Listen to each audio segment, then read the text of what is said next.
I know some of you have asked also about our Foothills substation that you were once at. We want everybody to understand and know that our substation is here to serve this area.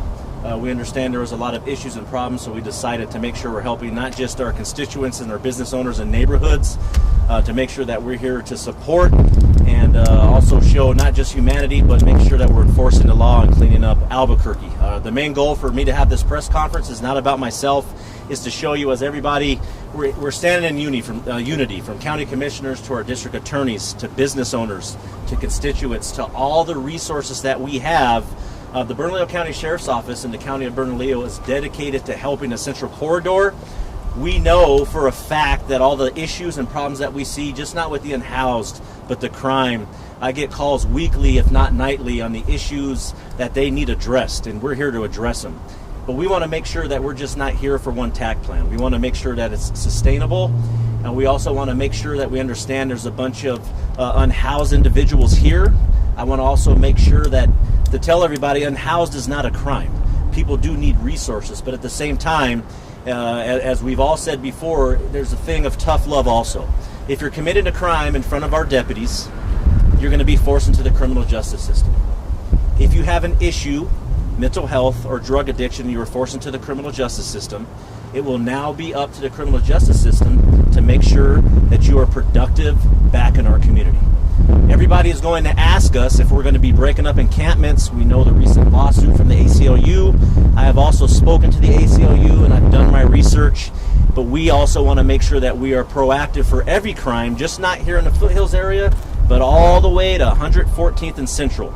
This is a huge lift and a huge task, and we need various partners to make sure it's sustainable, just not for the next week, 2 weeks, probably up to the next year. There have been root cause issues and problems on Central Corridor for I can't even count how long anymore. It's going to take time to address it.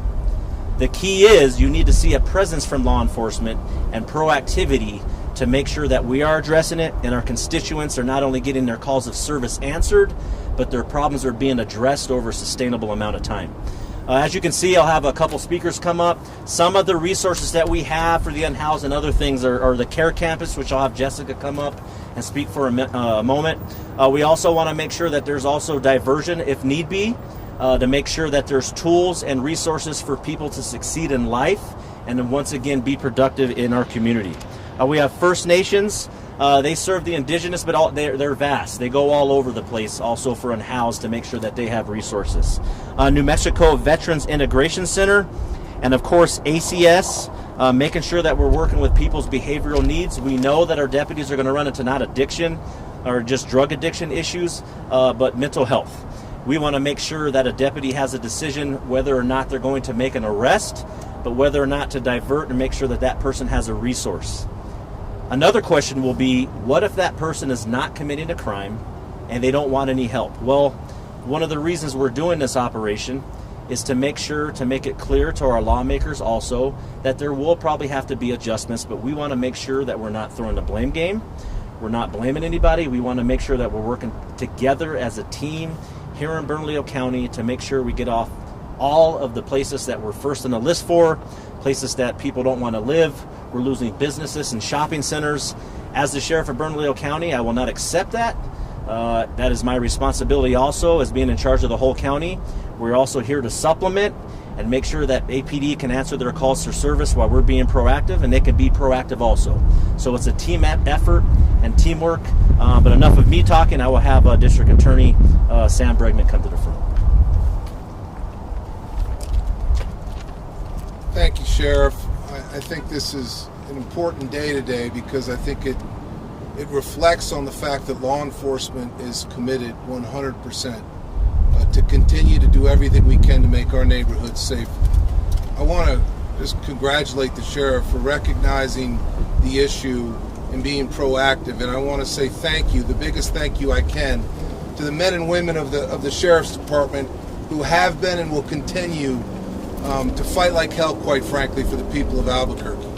And that means our neighborhoods and making them safer. These kind of long-lasting operations and this proactive type policing by the sheriff is an example of great leadership, I think. And I wanted to come out and support this because it's very, very important that the community knows that the DA's office stands shoulder to shoulder with our friends in law enforcement, including the Sheriff's Department and APD, in making a difference. Now, at the end of the day, I will tell you, I will echo some of the remarks that the Sheriff just made. Homeless encampments on private property are something that is not allowed. We know that. On public property as well, we've got a court case that's dealing with that as well. And people that need mental health help, people that need drug addiction help, there are resources out there, and I know some of these folks behind me will speak to that in a moment. But at the same time, drug addiction cannot be an excuse for constant criminal behavior. The criminal justice system will hold people accountable. And I'm committed to that. The district attorney's office is committed to that. The prosecutors in my office are committed to that. And we will hold people accountable. But at the same time, we want them to take advantage of the resources that are out there. Once again, thank you, Sheriff, for being so proactive. And thank you to all the men and women in the Bernalillo County Sheriff's Department. Thank you. Thank you, District Attorney Bregman. Also, for resources for the whole county, for Summons area, we want to make sure that we're also working together in unity with our county commissioners. For any questions they have addressed, they get questions also from their constituents. So Commissioner Eric Olivas. Thank you, Sheriff. It's an honor to be here with you today, and I want to thank the Sheriff, and I also want to thank the men and women of law enforcement that are going to be making this operation happen, making this what I know will be a success. I was very grateful to be brought into one of the planning meetings that the Sheriff held, talking about this operation, talking about the sustainability of it, and talking about the partnerships that he has built to make this not just a law enforcement operation, but really a holistic operation, looking at our county clean teams to address some of the trash and other things that we see when we have some of these encampments, and also bringing in our behavioral health providers from our CARES campus and other resources. And I just want to say thank you to Sheriff Allen and all of our partners that are participating in this operation. My district, this is going to make a huge impact for residents of my district. And I also want to close by saying that the County Commission is here to support our communities. We're here to support our business leaders. We put our money where our mouth was this year, and we set 3 priorities: public safety, behavioral health, and quality of life, leading with public safety. We've invested a lot of resources in our Sheriff's Department, making sure that we have one of the best compensated departments in the state of New Mexico, and we'll continue to invest in our Sheriff's Department as well as behavioral health and quality of life measures to make sure that we can sustain initiatives like this. So again, I just want to thank the Sheriff for his leadership. Thank you. Again, thank you so much, Commissioner Olivas, for the support. For a lot of people don't know about our CARE campus. If you do, awesome. If you don't, you're going to get educated now. So Jessica Jaramillo from the CARE campus through Bernalillo County is going to discuss a little bit of how we're going to utilize and also what their whole mission is. We want to, again, make sure that we're magnifying the resources that we need, that we have, and how we'll utilize them. So Jessica. Thank you, Sheriff Allen. So yes, CARE Campus, we have multiple different services that we provide on our campus. It goes with substance abuse as well as mental health. So we're very excited to be working with Sheriff Allen as well as the Bernalillo County Sheriff's Department on helping these individuals who are needing these services. As much as we try to get the word out, sometimes it's not getting to the right people. So, of course, we have our detox, which is a 10-day social model detox. Clients can come in at any time. We are open 24 hours. If they're needing assistance, they come in, we do their intake, and then they're actually able to see a provider to start their detox medications. We also have medicated assisted treatment. So if they are interested in Suboxone and starting Suboxone, they are ready to start within their day or two of being in detox. We also have our crisis stabilization unit, which is about a 14-day stay. So any individual who may be having a mental health crisis, they could come in, let us know. Our clinicians will actually come and assess them, evaluate them, and then actually intake them. They start working right away with our intensive case managers, and we obviously make sure that they have a next step on where they need to go, whether it be back home, whether it be another treatment facility. It's whatever needs that they're needing. We make sure that they have a safe place to go once they leave. We also have our observation and assessment. So if we have individuals who may be under the influence, intoxicated, they need a safe place to be off the streets, that's where we come in. They're able to come in, we hydrate them, we monitor them, we provide them food, they're able to wash their clothes, take a shower if they need to, and if they're wanting detox, they could come into detox. If they're needing crisis, they can move on just down the hall to our crisis.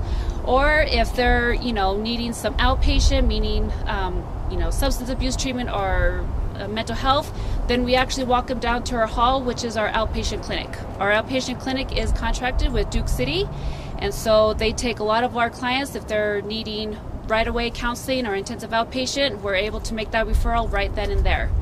We also have our living room. So if we have individuals that are needing that support, needing the help, but they just don't know what they need, they don't know what's out there, they're more than welcome to come to our living room. It is staffed by our peer certified support workers who do a great job of communicating with the clients, getting what they need. And, sometimes if they're just needing a kind of a safe place to be, they can hang out there. There's food, there's water. It is pet friendly, so a lot of individuals do have their pets. We allow those pets to come in. We give them food, we give them water, and we kind of make it kind of like a home for them to be in. And of course, if they're needing to use the computer, that's offered to them. And if they need to charge their phone, that's for them. We also have our transitional living, which is our supportive aftercare. And we just bumped it up to a year because we know sometimes 6 months is not enough. And we move the individual up based on where they're at. So we meet the client where they're needed. If they're needing an extra, 2 to 3 months in treatment and a lot of programming, then we place them there. Or if they're ready to find a job, then our care coordinators do a great job of helping them fill out the resume. We do mock interviews to kind of get them back into our community. We want them to be successful and to be able to have those tools so that they can move out in the community and live a successful life. I'll take questions here later before our last speaker. You'll be noticing deputies will be working today also on this operation we're doing. This addresses everything from not just the holidays that are coming up, shoplifting, the gun violence, all the problems and issues that we're seeing on Central. That's why we have all these resources present. But I also understand, as the sheriff, also economic development is very important. Businesses are being affected. That affects jobs, whether or not they can sustain jobs for people for employment. It's the whole gamut. It's the whole spectrum, and it's the totality of the circumstances for us to make sure we're successful as a community. So our last speaker will be Mr. Doug Peterson. Thank you, Sheriff. My company is Peterson Properties. Been around since 1971. We have over 50 properties in Albuquerque. About a third of those are on Central. And ever since Sheriff Allen took office, we've been very pleased with what his operations have been. We've really enjoyed the communication with his undersheriffs and his deputies. So we're excited about this operation. I mean, just on the way here, I stopped at our property at Central and San Pedro, and it was awful. With security and with the APD, we removed about 25 people trespassing on our property. So I put up every day what we see. I'm angry about it, but I'm glad that something's going to be done about it. Thank you. Mr. Peterson. Any questions at all? Are there specific areas of Central that you're targeting first, or is like you mentioned, it's from Tramway to? We'll be starting up here. We're going to be moving consistently all the way to the west side, and it'll go up and down, and then we'll be sporadic. So we just want to make sure that it wasn't just one section all the time, that it's sustainable. And then during that time, I'm pretty sure when we did phase 1, if you remember before, and Spencer, you did some of the reporting on it, is some of the intelligence we had with some of the issues that we were seeing, just not with the unhoused, but people in front of businesses being aggressive, going into businesses, their employees not feeling safe. So that's why I say sporadic, because we'll also be doing calls for service and then making sure we're addressing everybody's problems. And so what will the average everyday person see? Not necessarily the business owners or the people who live along Central, but the folks who have decided they don't want to be on Central at all anymore. They'll stay up in the Heights, they'll stay up in the Valley, they'll stay on the west side. How will they see the difference of this operation? The difference is going to take a while. I'm not going to lie to you at all. I'm not going to sugarcoat it. Like I said, it's been a systemic problem that's been here for a while, and this is a huge vein to all the businesses and the communities we serve. And when we come to holidays, for parades, for fair, this is a deal breaker for businesses not to want to be here. We want to make sure that what they see when we're done, and we'll never be done, honestly, but they start to see an improvement to where they might think on bringing a business back, and more importantly, for them to keep their business here, seeing that something is being done. I will tell you, you will see one of the policing 101 is for people to see law enforcement presence. What you will also not see is some of our undercover operations, which we'll be doing and we're doing as we speak. I want to make sure we're making that difference. It has to be sustainable, and then also to prevent crime. Everybody doesn't talk about preventing crime. They talk about maybe stopping it. What are we going to do about it? We have to make sure we go from A to Z, and also be able to make sure we evolve and we can adjust within that time frame. Anybody else? What? Not to put like a goal on it in terms of stats and things like that, but talking with the business, you're telling them about this plan. What's the end goal for them to feel? What do you want them to feel with their business and the operations? You know what, again, I'm going to be, it might sound a little negative, perception's reality. When I see it, nobody feels safe. I don't care about statistics. I don't care about any of that right now, other than where to place our people power and where to place resources. People aren't feeling safe. I get calls again nightly. I want to make sure that perception is back, that it's safe and there's a law enforcement presence. We have a lot of work to do. Again, I don't think anybody should be sugarcoating it. Everybody knows what it is. I'm going to be very upfront with it, and I'll let you know what progress and what our statistics are, and if it's making a difference and we have to adjust. I'll always be honest to the people of Bernalillo County, but that will take time. It's not going to be done here in a day. It's not going to be done here in a week.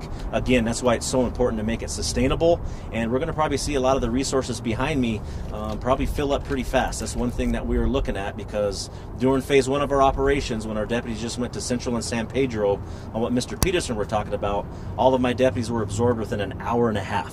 So we knew, not saying we were over our heads, but it's a heavy lift. And it takes the city of Albuquerque, the county of Bernalillo, nonprofits, takes everybody, business owners, filling in that in with technology. It takes all of us to make sure that we're making a difference, but to be realistic about it. Then a follow-up, what kind of tempo can we expect from the deputies in fighting crime? Oh, what's that again? What kind of tempo? Tempo, you've seen how we've been going nonstop. So not just traffic stops, but again, we've done foot patrol. That's how we found out a lot of intel on phase one, making sure we're visiting businesses. We're going to run into people that are committing crime, smoking fentanyl in the open. That's something that's not going to be tolerated anymore. So phase one, I didn't tell anybody. It was a little softer on that because we were gaining intel and information we needed. Phase two, there's no time frame on it. Phase two might last 2 to 3 years.